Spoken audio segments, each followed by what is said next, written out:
Salam sejahtera Malaysia, terima kasih kerana menonton video-video dalam channel ini. Sebelum kita mula, jangan lupa untuk tekan tombol subscribe, share, like, dan komen. Let's go! Salam sejahtera, salam perpaduan, selamat malam kepada semua pendengar berita panas. Malam ini dipetik dari Malaysia Kini bertajuk Johari tentukan status 4 ahli parlimen GRS dalam masa 21 hari. Berita penuh. Speaker Dewan Rakyat Johari Abdul berkata dia akan membuat keputusan mengenai kekosongan 4 ahli parlimen dari Gabungan Rakyat Sabah GRS dalam tempoh 21 hari. Johari juga mengesahkan dia sudah menerima surat rasmi daripada Naib Presiden Bersatu Ronald Kiandi pada 27 Disember lalu bagi meminta Dewan Rakyat memaklumkan kepada Suruhanjaya Pilihan Raya bahawa 4 kerusi parlimen itu akan dikosongkan. Di bawah perkara 49E-3, Speaker akan memutuskan sama ada kerusi ini akan dikosongkan atau tidak, katanya kepada Malaysia Kini ketika dihubungi. Johari juga berkata Ronald mencadangkan supaya 4 ahli parlimen JRS itu mengosongkan kerusi mereka. Saya memberitahu dia bahawa saya belum menerima apa-apa lagi. Dia menulis kepada saya secara rasmi pada 27 Disember. Jadi, sekarang saya mendapat semua suratnya dan saya akan mengambil tindakan sewajarnya, kata bekas ahli parlimen Sungai Petani itu. Johari berkata dia perlu meneliti perkara itu dan berharap ia dapat diselesaikan secepat mungkin. Saya perlu banyak membaca, meneliti dan saya berharap untuk menyelesaikan secepat mungkin. Saya akan mencari penyelesaian terbaik bagaimana untuk bertindak balas terhadap perkara ini dan itu akan mengambil sedikit masa, katanya. Johari pada masa sama menegaskan selepas menerima surat secara rasmi daripada Ronald, menurut undang-undang dia mempunyai masa selama 21 hari untuk membuat keputusan. JRS pada asalnya berikrar taat setia kepada Muhyiddin Yassin selaku pemimpin PN untuk dilantik sebagai Perdana Menteri. Namun, sokongan itu berubah selepas Anwar Ibrahim dilantik menjadi Perdana Menteri. Pada 10 Disember, sekumpulan 15 adun GRS dan 4 ahli parlimen mengisytiharkan bahawa mereka keluar dari Bersatu. Mereka ialah Armizan Ali Papar, Khairul Firdaus Akbar Khan Batu Sapi, Jonathan Yassin Renau dan Mat Bali Musa Sipitang. PN mendakwa 4 ahli parlimen terbabit perlu mengosongkan kerusi masing-masing selaras dengan pelaksanaan Undang-Undang Anti Lompat Parti yang termaktub dalam perkara 49E Perlembagaan Persekutuan. Awal hari ini, Ronald menegaskan 4 ahli parlimen itu adalah antara calon yang bertanding sebagai ahli bersatu dalam PRU ke-15 lalu.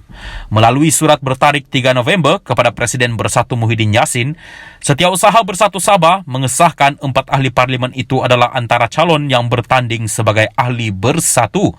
Keahlian mereka dalam JRS disediakan sebagai ahli bersatu, kata Ronald.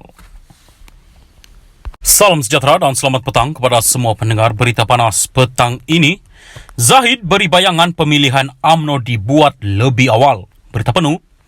Pemilihan UMNO mungkin akan dipercepat, iaitu lebih awal daripada Mei tahun depan, kata Presidennya Ahmad Zahid Hamidi.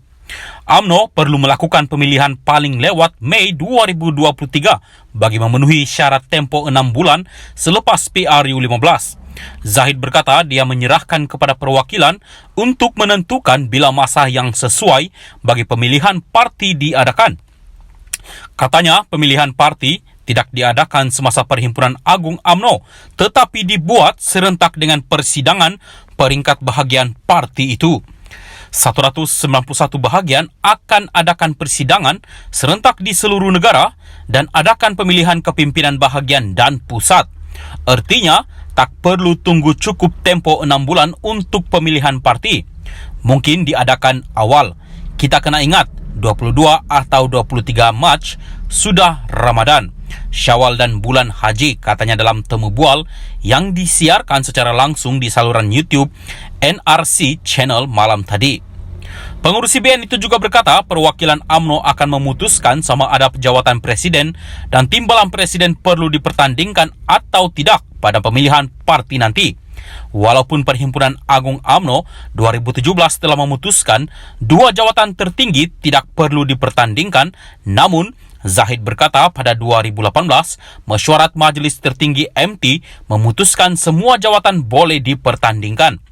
Dia memetik beberapa contoh ketika jawatan tersebut tidak dipertandingkan, seperti ketika UMNO dipimpin Dr. Mahathir Mohamad dan Abdullah Ahmad Badawi. Katanya lagi ada juga cadangan supaya jawatan presiden dan timbalan presiden tidak dipertandingkan ketika Najib Razak menerajui parti, namun ia tidak berlaku. Jadi, saya sebagai seorang Demokrat serahkan kepada perwakilan untuk tentukan, katanya menjawab gesaan anggota parti itu supaya kedua-dua jawatan berkenaan dipertandingkan. Isnin lalu, Setiausaha Agung UMNO Ahmad Mazlan dilaporkan berkata MT UMNO belum membuat keputusan sama ada kedua-dua jawatan itu akan dipertandingkan atau tidak. Perhimpunan Agung UMNO 2022 yang dijadwalkan pada 21 hingga 24 Desember ditunda kepada 11 hingga 14 Januari tahun depan.